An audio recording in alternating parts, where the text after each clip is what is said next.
So one of the things that's been largely debated over the course of the season has been who it is that's in charge at Manchester United, and not even just over the course of this season. From the moment that he was made like the permanent manager at the club, all he's had sections of the fan base that just are not interested in him whatsoever. One of the people that a lot of people seem to be linking the club with at the moment is Mauricio Pochettino. So what we've decided to do for like the first experiment video that we do is we're going to put Pochettino in charge of United, and we're going to see how he does over the course of 3 seasons. Now, if you look at his stats, he should be okay. His tactical knowledge is a bit low, but a lot of his other stats like man management, motivation, adaptability, determination, they're all good. He should do all right with the team as it is. Now, the club, if we go back to the I'm on Pochettino there. There we go. If we go back to the club, so he's got 100 million to spend this season, and he has still got the transfers that have come in. So he's got Aaron Wan-Bissaka, he's got Harry Maguire, and he's got Dan James, and then he's got the rest of the squad as it is, just basically at the start of the season. So he's still got Pogba, he's still got Matic, he's still got Fred, he's still got Mata. All those players are all still in the squad. So he's got the he's got the beginnings of a team there. If you've watched any of the other videos that we've put out, you can see how reasonably easy it is to get Manchester United back on track. You just beef up the midfield basically, and we made 2 midfield signings, and they came straight into the team in Weigl and Fernandes, and everything was flying. So I can't see it going too badly for him, but let's jump into it and find out. So what we're going to do is we're going to get through this first season. I'm going to come back probably around the 1st of June, something like that, and see exactly where he is. So let's skip forwards. A few moments later. And here we are now 1 season forwards. As you can see, we've come back around the 29th of May, so I'm pretty sure all of the games are done over the course of the season. Let's just have a look at the schedule. And you can see a lot of green in there, but it looks like it's kind of fallen apart towards the end of the season. We'll have to have a look at what's happened. So yeah, all of the season's games are completed. Started pretty strongly with the friendlies. Then we've got a few solid wins there. A loss to Burnley, a loss to City, a loss to Liverpool. A couple of strange losses in the group stages as well. Well, one strange loss in the group stage of the Europa League. Draw against Chelsea there. So yeah, it's been a bit of an inconsistent. Oh, the back-to-back losses there, Feyenoord and Arsenal. Another loss to Tottenham. They've not done well against like the traditional top 6. Like things seem to have gone quite bad. Oh, we've got a win against Liverpool there, but then we've got a loss away to Sheffield United, lost to Newcastle away. Then we go out of the FA Cup there to Liverpool. I've not actually been looking at the cup. We go to the final, it looks like, of the Carabao Cup. Let's see where that is. Yeah, there we go, the Carabao Cup final. Oh, and it does actually look like. Yeah, so they've won the Carabao Cup there. That's one trophy in the bag. Let's see if we can put any more together. Quarterfinal, right? So they've gone through there. Yeah, they've gone through there in the Europa League, and they've got Arsenal in the Europa League semi-final. Win the first leg 2-1, but then collapse to a bit of an embarrassing 3-1 defeat there. And that sees them crash out of the Europa League, so that's a bit disappointing. And then this horrible run here from the Arsenal game. Played Arsenal three times in the course of about 4 or 5 weeks there, and only managed to win the first leg of that Europa League. Lost in the league, lost in the Europa League semi-final second leg, then lost to City in the Premier League and drew at home against Everton. And as you can see, they finished a pretty pathetic, pretty limp 5th place in the Premier League. So that's not exactly the best. Let's see how far off the pace they were. So points-wise, they've only missed out on top 4 to Tottenham by a point, so that's disappointing. But then when you compare it to the top 3, you've got Liverpool on 95, City on 92, and Arsenal on 82. Arsenal have had a good season there. That's not a bad season for them. Towards the bottom end of the table, we've got Burnley, Watford and Sheffield United going down. Wolves managing to finish 7th. That's decent for them. But yeah, a bit of an average season for United. Let's see what kind of transfer business they did. Because if you look at this last starting 11, there's not really that much of a difference in it from what the club had at the start of the season. So let's jump into transfer history.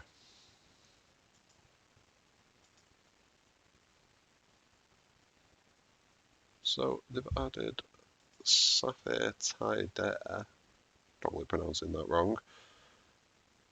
He's a defensive midfielder centre, 28 years old. He's only made 4 appearances for the club though, so he's clearly not done anything. And in fact, I think what we're going to do is just really quickly take control of the club if we can, so that we can see some of the stats a bit better. So we've quickly jumped in and taken control of the club. And what we're going to do is we're just going to quickly have a look at some of the stats of some of these players that came in. So if we jump into the transfer history again and jump into Tide, for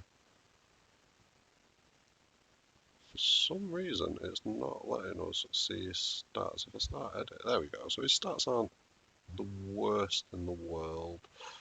Pretty average across the board, to be honest with you. Stop editing.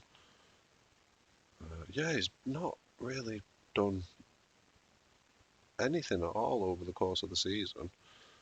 Let's just see. So he's made 7 appearances, got 2 goals, and that is it. So his average rating was under 7. So not the best signing there for the club. And then I think that was it. We already had Medbray, Major, and Hardley brought in. So he's not really done anything. So it kind of stands to reason why, the club's finished where it has. Only won the Carabao Cup. Did anybody else go out of the club? That's going to be quite interesting. Let's see. No, it doesn't look like anybody else went out of the club that would be missed. So nothing's really happened there. Yeah, I think that's just a bit of an abnormal season. Hopefully we'll see him spend a bit of money in the next transfer, in this transfer window that's coming up now, bolster the squad a little bit. He needs to keep hold of Paul Pogba, but given the fact that they've only qualified for the Europa League, I can't see Pogba sticking about, so that's going to leave another massive hole in the midfield. The team is practically not going to have a midfield, so it's going to be interesting to see where Pochettino spends a bit of money, where he looks to strengthen the team a little bit. It's got to be the midfield, though. So what we're going to do is we're going to skip forward now to the next season, and we're going to see if he can improve on that. So far this season, he's won a Carabao Cup, got to the semi-final, got knocked out, got to the quarter-final, got knocked out of the FA Cup, and finished a pretty pathetic 5th. But it was in line with what the board wanted. The board wanted him to qualify for the Euro Cup, and he's managed that. Yeah, so there's Martial's got 19, Rashford's got 17. I'm going to guess a lot of them came in the cup competitions, though. And then it drops off pretty dramatically. There's a lot of players have scored, but no one's broke into double figures except for these 2 players, and that's always going to cause you a problem. So yeah, we're going to skip forward now to the next season, and hopefully we can see a bit of an improvement. So we've jumped forwards another year. It's the 31st of May 2021, and I'm going to be honest, it doesn't look that different. Here we see again, Manchester United finished 5th in the Premier League. We do, however, see some changes. I mean, we do see Pochettino still here. We've seen changes to the captain, so David De Gea is now the captain, Harry Maguire is vice-captain. The hot prospect has completely changed. We've got a 16-year-old here. Let's have a quick look. Yeah, he looks pretty decent. A centre-back. He's not too bad, but that's not what we've come here for. I think the first thing that we're going to need to do, go back to the club. Let's have a look at the schedule, see how the season panned out. So, decent round of friendlies, a couple of wins, but then I'm looking ahead, you can see it already. It's just going to be another one of those inconsistent seasons. A good run of wins there, but then a draw to Arsenal, a draw to Leicester, a loss to Burnley earlier, a loss to Brighton, losing to City and Norwich back-to-back as well. That's going to hurt them. Let's press forward. Oh, going out in the Carabao Cup 4th round as well, so they're not going to be winning that this season. That's to Burnley. Let's see what happened there. Chris Smalling got sent off on the 57th minute. Yeah, that's not going to make things easy at all. If we keep pressing forward. Yeah, this is where it's fallen apart clearly around the Christmas period, December and January. Just only 3 wins in all of December there. Going straight out of the FA Cup in the first game to Nottingham Forest. That's absolutely shocking. Back-to-back losses to Chelsea and Fulham here, especially that Chelsea game. That's a bit of a beating.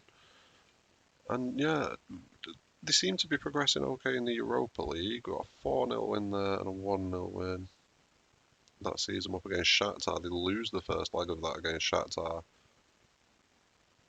Oh no, they win the first leg against Shakhtar and then lose the second leg 2-1, but they still managed to go through just about on goal difference. Draw to Liverpool in the league, draw to Birmingham in the league, just inconsistency in the league all over. But in the Europa League, through to the quarter final, and they've got Bayer Leverkusen, beat them home and away, which is good to see. Hoffenheim then in the semi-final, beat them at home and then beat them away as well. So it looks like and to be fair, it looks like the team's come into a bit of a run of form here towards the end of the season. I'm going to guess that this United squad was probably sitting around 8th until early April and then properly started kicking on, getting some wins and under the belts. And yeah, unbeaten all the way through April and May, all the way to the final of the Europa League where they beat Chelsea 2-1. Jesse Lingard and Franco Cervi getting on the score sheet. Franco Cervi is an attacking midfielder left. Let's have a look. He's got decent stats there. He's got good stats. So he's made a few appearances. He's not really made any appearances actually, has he? He's made 5 appearances as a sub. His average rate is 6.93. Oh yeah, he's not really done much. I'm going to guess that he was thrown into this match as a bit of a, oh no, we need you, Martial's injured or Rashford's injured, so they've thrown him into the lineup. Let's have a look at what's happened here though. If we go back to the profile, we can see that the squad's looking very different. You've got Gomez playing in the attacking mid role. So let's go to United's transfer history and let's have a look at what kind of signings, what kind of deals have been done. So if we see who's left the club, first off you can see straight away Pogba's gone to PSG there for 92 million. But then they've let Mata go as well for 15.5. That's a bit silly. So Juan Mata was one of the best performers last season and they've just let him go for 15 million.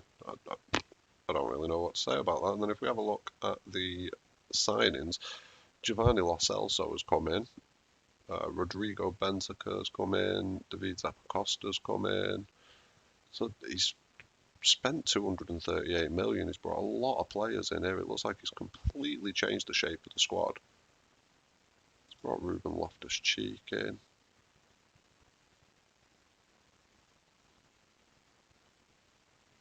That's insane.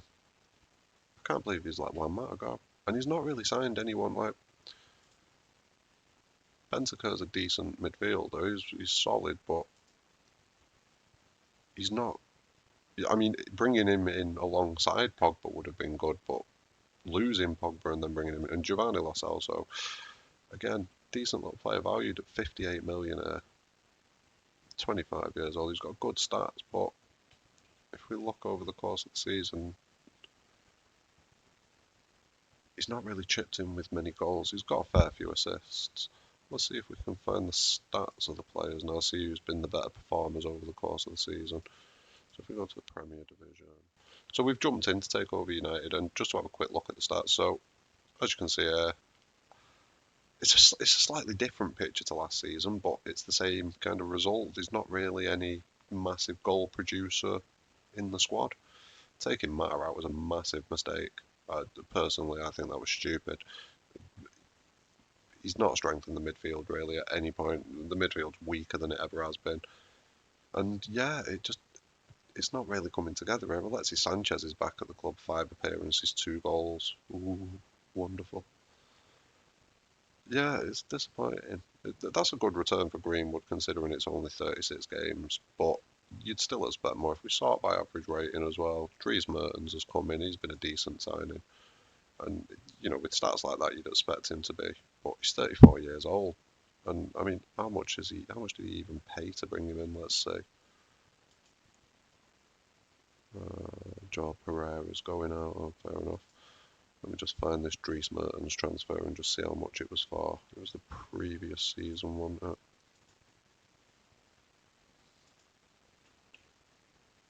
No. Oh, so they got him on a free, so that's not too bad. It's a bit concerning that the best player in the squad was a free transfer that's been brought in. It just kind of goes to show that Bentancur and players like that just haven't really lived up to what's been expected of them.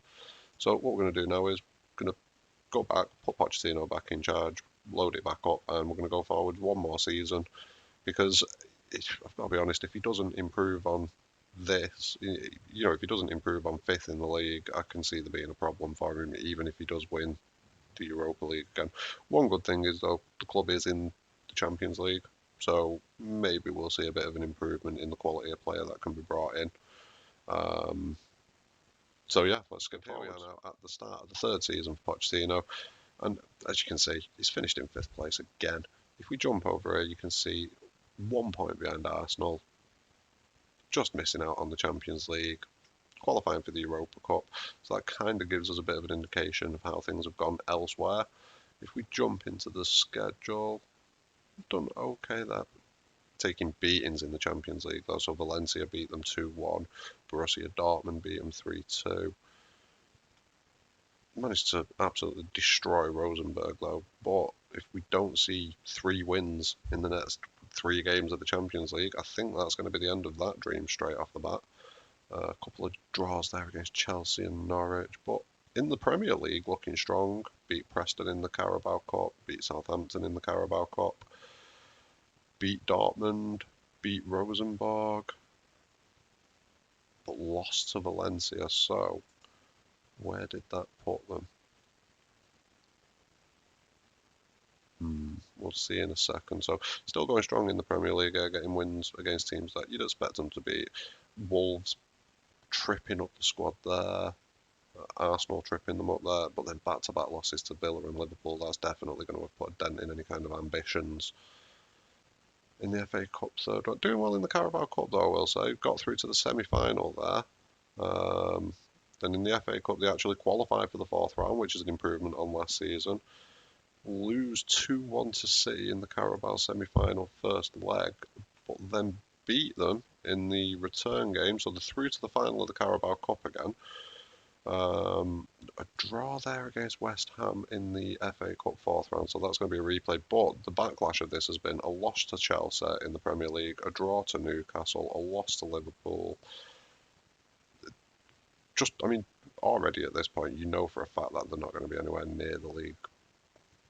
It's just not going to be happening. And managed to get past West Ham in the FA Cup replay. Then they have been knocked out of the Champions League. They must have finished third in the group because we see them in the Europa League against Slavia Prague. They get the win there across both legs. Win the Carabao Cup though against Liverpool. Keita missed the winning penalty, well, the losing penalty. So that's quite interesting. At least they've managed to get a trophy. In the Europa League, they've got through Dynamo Kiev there, and it seems like they've turned the Premier League form around a little bit as well now that we've got into February. A draw there to sit up, but then there we go, a loss to Bournemouth. Then in the quarter-final of the Europa League, they've got Atletico Madrid, and they actually get through that. So that's decent. That's 3-2 on aggregate. They've managed to get through that one. But it seems like every time they do something well in the Europa League, it's costing them in the Premier League. Draws against Everton and Arsenal there. I mean, if they just turned 1 or 2 of these into wins, like a 2-2 draw there, 3-3 draw there to Everton, 1-1 draw there to Arsenal, 1-1 draw to Newcastle, just so many draws across the season. If they just converted one of them into a win, they'd have finished fourth. So it's a bit unlucky. Then in the Europa League semi-final, they go out to Chelsea. That's going to be a bit of a stinger. I do feel that if they'd have won that, the season may have been seen as a bit tolerable. But only winning 1 trophy, finishing 5th in the Premier League, I think we all know what's happening here. Mauricio Pochettino has been fired by Manchester United, so he managed to last 3 seasons, but he didn't really do that much when he was there. One thing I will say though is looking at this squad, there have been some improvements made. Kai Havertz being brought in there, that's a brilliant signing. Let's actually just go to the transfer history and just see what's happened over the course of this season. So, as you can see, he managed to, well, got rid of Giovanni Lo Celso. That was a bit of a pointless one. Had him for one season and lost him to Dortmund.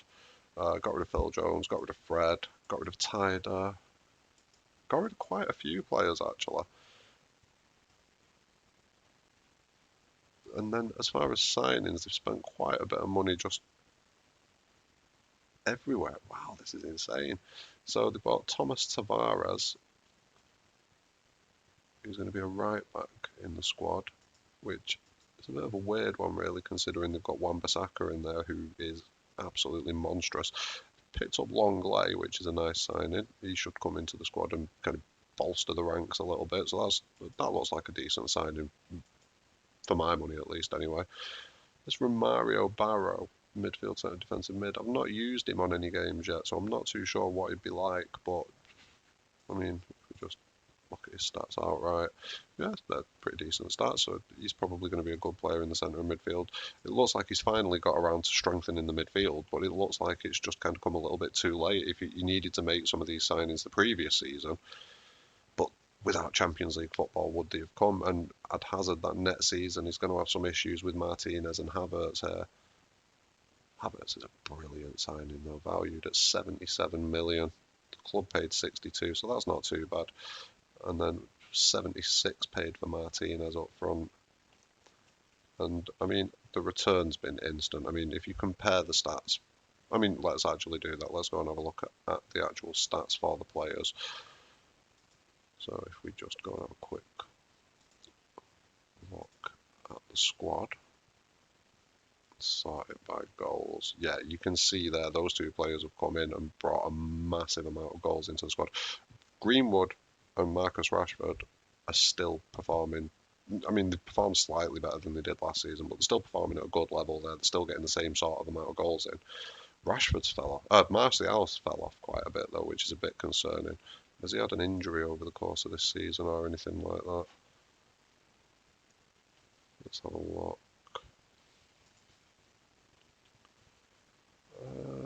3 days, 6 days, 6 days, 3 weeks. No, he's not had anything major over the course of this season. So I'm not too sure what's happened with Martial there. He's kind of fell off completely. Let's go back to this.